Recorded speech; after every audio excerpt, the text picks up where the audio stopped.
Bonjour les filles! Aujourd'hui, je vous montre une technique de masquage qui est la suite du premier vidéo VIP des membres de carterieartisanale.com. Alors, si vous voulez devenir membre, allez simplement sur mon site web, vous allez recevoir le premier vidéo gratuitement. Alors, à partir du cadre que j'ai fait dans le premier vidéo, je vais simplement venir masquer une partie de ma carte. Alors, j'utilise de la colle d'auto.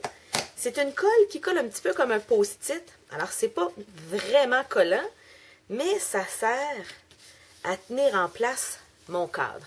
Alors, je ne pourrais pas coller une carte avec cette colle-là. C'est vraiment une colle très temporaire.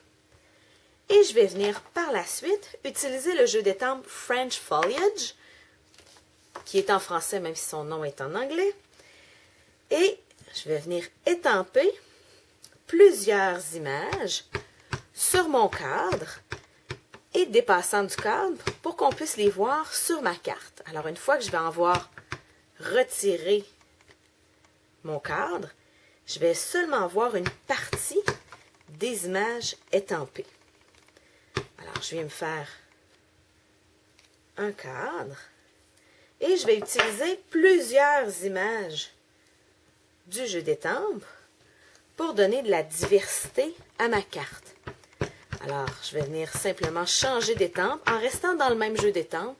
Vous n'avez pas besoin de posséder 20 jeux d'étampes pour faire cette technique, c'est très facile. Et je viens simplement compléter mon cadrage. Et je peux même venir appuyer deux images une sur l'autre.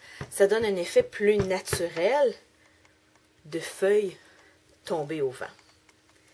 Et je vais venir chercher une troisième image. J'aime bien travailler à partir de 3 couleurs de base. Alors ici, je suis venue travailler avec Tartou Potiron, Vert Olive et Cerise Carmin. Et je viens compléter ma chute de feuilles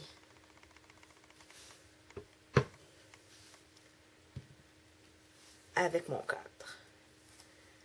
Pour venir donner un look un peu plus naturel à mon projet, il y a des petites images en petits points que je vais venir compléter avec une couleur neutre. Alors moi ici, j'ai choisi un brun. Si vous préférez travailler en noir, vous avez simplement à y aller en noir. Mais ça ajoute un peu d'unité et de stabilité à votre projet, tout simplement.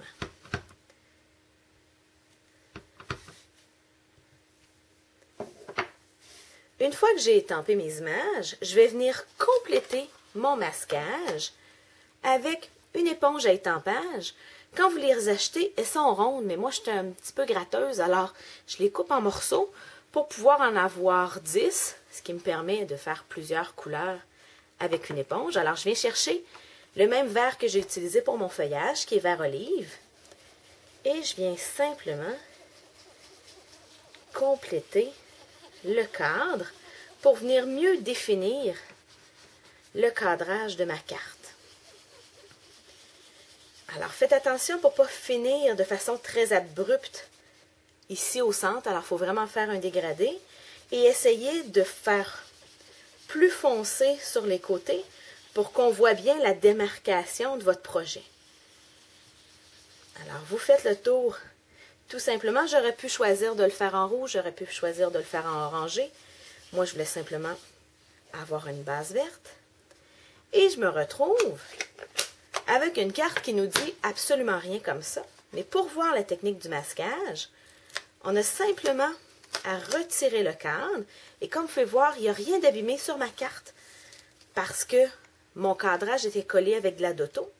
Et ce que je vais vouloir faire par la suite, c'est venir ajouter quelques embellissements pour pas que ma carte ait l'air trop, je dirais, drabe, trop ordinaire, trop simple. Alors, je vais venir ajouter un ruban qui est de la même couleur que l'orangé que j'ai utilisé. Alors, moi, j'ai utilisé Tartou Potiron.